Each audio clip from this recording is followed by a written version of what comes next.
there is little to no hope for the next generation that's coming. You know why? Look at this generation. So you know what God does whenever that happens? He's such a loving parent. What he does, he would rather kill everyone to save the innocent. I need to say that again. God would rather kill everyone to save the innocent. Ep.3 TV.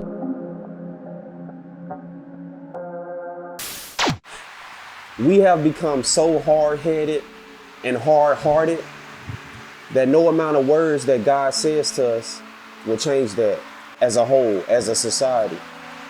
That's why he has to bring his wrath. If you haven't watched out video 1 and 2 on this series of Jesus coming back in 1335 days, please go watch it. This is a warning that the Lord put in the Bible for this generation. We are the last generation. And there's proof all through the Bible that we're the last generation. And it's not because of earthquakes. It's not because of famines. It's not because of pestilences all across the nation. It's because of God's timing. And we're going to talk a lot about God's timing and how he does things on time. You see, God has always warned his people before he did anything. He had Noah preach 120 years before he sent that flood. He told Abraham that his people was going to be enslaved for 400 years. He told the children of Israel that Nebuchadnezzar was coming and it was going to take them into Babylon. He even told Jesus that he was going to have to die for the world and gave him timing. Jesus understood that his mission was short and that he only had a certain amount of time to get it done. And that's where we're at now. God's time is wrapping up and we're the last generation. You see, you got to understand something about God's wrath. God's wrath is the only way that he can reveal his true love for us. Him bringing out the belt is the only way that he can reveal that he truly loves us. Words don't do it. And that's where we're at now. We're in a society now where violence, perversity, immorality, just degenerate behavior, depraved mindsets is ruling and reigning. And every single time that happens, God steps into the affairs of men. He always does it. He's always done it. And you know, we're no better than those people. You see, I've been talking about the golden censer being the next thing to be cast down. And we talked about how the high priest, he made intercession, and how Jesus is our high priest and he makes intercession for us. But we need to understand another element of God's wrath. What does that look like?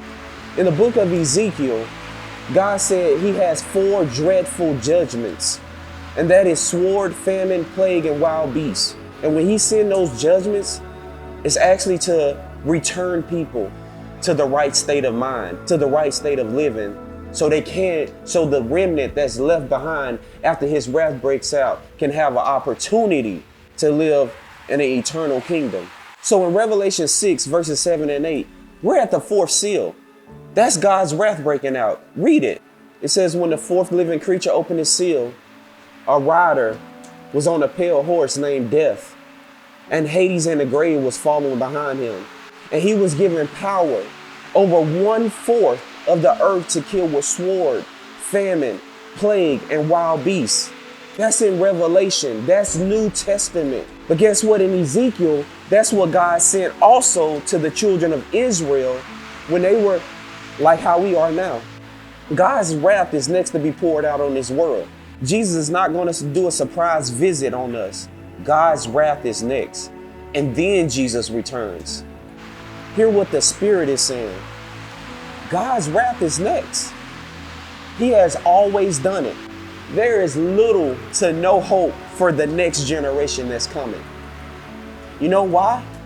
Look at this generation. So you know what God does whenever that happens? He's such a loving parent. What he does, he would rather kill everyone to save the innocent. I need to say that again. God would rather kill everyone to save the innocent. If you had an abusive the domestic violent terrorist pedophile predator living next door to you, and he was abusing his wife and kids and stuff like that, what would you do? You would take that predator out if you could, to save those kids, to save the innocent. God has always done that. When God kills tribes and nations and people, and he even takes the infants and the kids, you know what's going to happen to them? They're going to be in heaven with him. He would rather save them from wicked parents than to have them grow up with no chance of living a prosperous, healthy, God-fulfilling life. God's wrath is next. The 1335-day countdown will begin very soon. Matter of fact, let's talk about God's timing for 1 second. God gave Nebuchadnezzar, the king of Babylon, a dream of a statue, and it was about the nations and kingdoms that will rule before he came back. Do you know where we're at on that statue? We're down here at the feet, about to go into the toes. And the toes only last a short time. In Revelation 17:12, those 10 toes are the 10 kings that's going to rule for a very short time during the Great Tribulation. The world is about to change. We're here now. When Jesus told the disciples, don't worry about the times and dates, it wasn't for them to know. Because if they knew 2,000 years, it was going to be 2,000 years later, they would have took it easy, like we're doing. The reason we're taking it easy is because we don't think Jesus is coming back soon.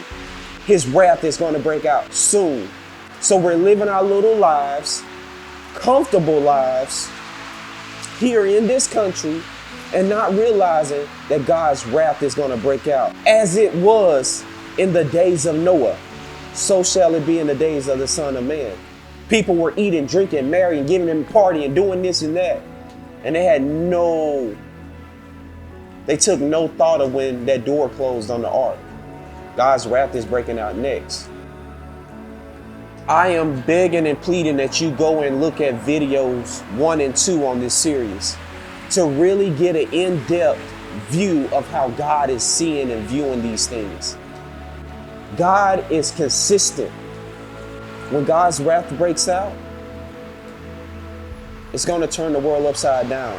And that's how the beast from the sea and the beast from the earth is able to rule and conquer the whole world. Because God is about to put the world in a state of shock, where man's response will not be God's response.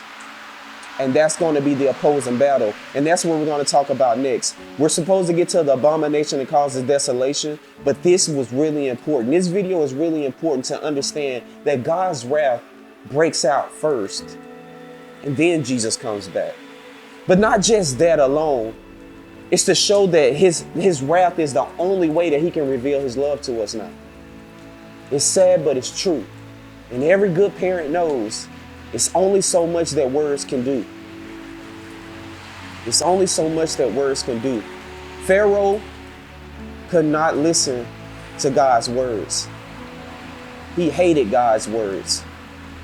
He hated them so much that it led him to his death. Do you hate God's word? Do you hate what's right? Do you hate what's just and fair? Or do you love it? Can you hear God's words? That's the question we have to ask ourselves. Are we in a position, in a state of mind to hear God's word and respond to it? The ducks hear God's words. They hear them. You hear that? They hear them. They hear God's word and they respond. Are we going to respond?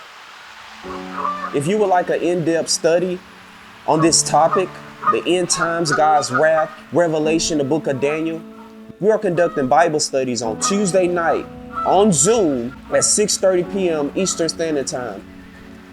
Leave a comment, private message, whatever you need to do to get a part of those Bible studies so you can be prepared and you can get the people around you prepared. God's wrath is coming and we need to be prepared. It's the only message that needs to be preached right now. Judgment is coming.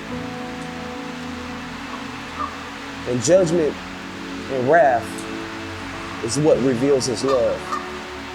Until next time, until the next episode, peace, grace, and love. And I pray God's Spirit will reveal the mysteries of the kingdom to us all.